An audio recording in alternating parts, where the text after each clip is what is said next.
Financial model analysis.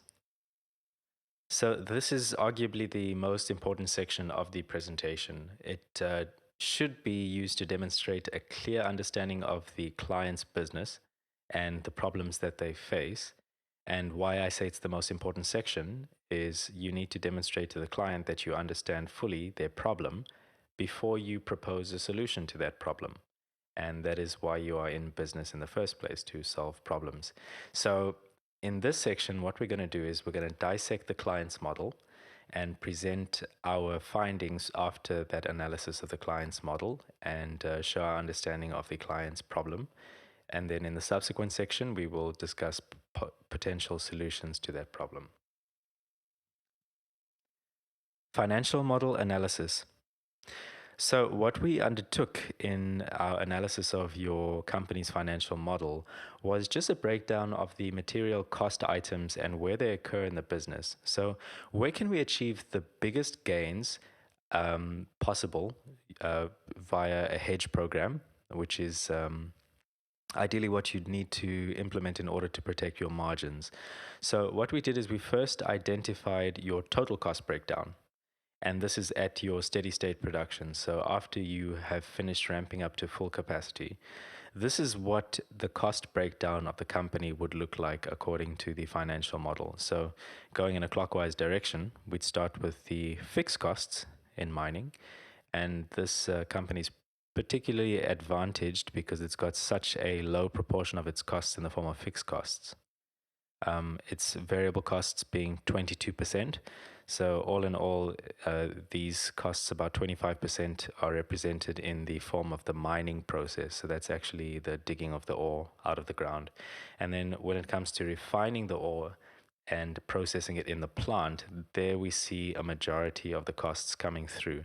So, that's 2% in terms of your fixed costs for the plant, again, quite advantageous because the fixed costs are quite low. This allows for a lot of operational flexibility because you can cut production. And by cutting production, you can cut costs. So you don't have these major fixed costs that linger even if you were to cut production. So that gives you a lot of operational flexibility in the business. Then you see the variable cost of the plant, 63%. So, from a revenue perspective, the main profit drivers are the gold and the copper price. So, these are both hedgeable. You can hedge both gold and copper. And since the reporting currency of the company is in US dollar, this affects the cost line items because the company is based in South Africa. So it incurs its cost in South African Rand. But for the sake of shareholders, it reports its annual results in dollars. So it needs to convert those costs from Rand to dollars. So whenever the Rand is weak, in other words, when the dollar is strong, so what this means is you need more rands to buy $1. This means that in dollar terms, it would state your rand costs lower when the dollar is strong or when the rand is weak. So your exchange rate mainly affects the cost items on your income statement, seeing as though the revenue that you earn is in dollar terms because copper and gold are both traded in terms of US dollars and you report in US dollars. So the exchange rate doesn't really affect your revenue line, but it does affect your cost line. So going back to my earlier point where we mentioned that 63% of the total costs come from the plant, we then did a deep dive into what the major cost items at plant level are. And we saw that these costs are mainly labor, electricity as well, and consumables. Now, unfortunately, there's not a market for the hedging of electricity, consumables, and labor. So these costs you can't really protect going forward. So they're not really hedgeable. So we then had to look elsewhere to see how else we could protect profit margins, looking for other hedgeable cost items. We then turned our attention to the second most significant cost driver, and that was seen in your mining side, so the variable costs related to mining. And then we did a deep dive of how those costs perform going forward. What you can see is a majority of those costs going in order is labor, and then contractors, and then fuel. So now we've hit something that we can actually hedge, which is the fuel cost. And that ranges between, it's at its highest, 13% of your total mining variable cost in the first year. But that goes down to about 11%. So it ranges between 11 and 13%. That's the fuel component of your mining costs.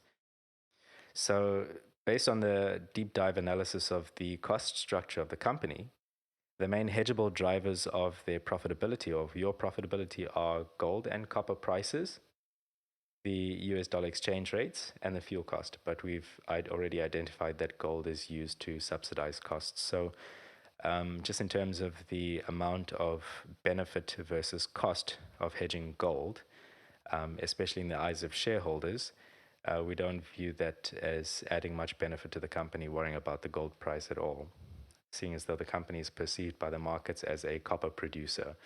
So what we will focus mainly on would then be copper prices, the exchange rate, and fuel costs. So let's dig a bit deeper into what is actually happening to the company. So the C2 cash costs of the company, these represent the operational costs of the company in terms of the amount that it takes to get the copper out of the ground and to process it, in addition to the head office costs. So these are your, and maintenance costs as well. So these are your C2 costs. And what we can see is this graph showing us what the copper price will be doing according to our assumptions. We estimate a slight uptick in copper prices going forward. But as the company starts to become more and more efficient and ramps up its profile, then you see your per unit costs going down. These are also caused by increased economies of scale.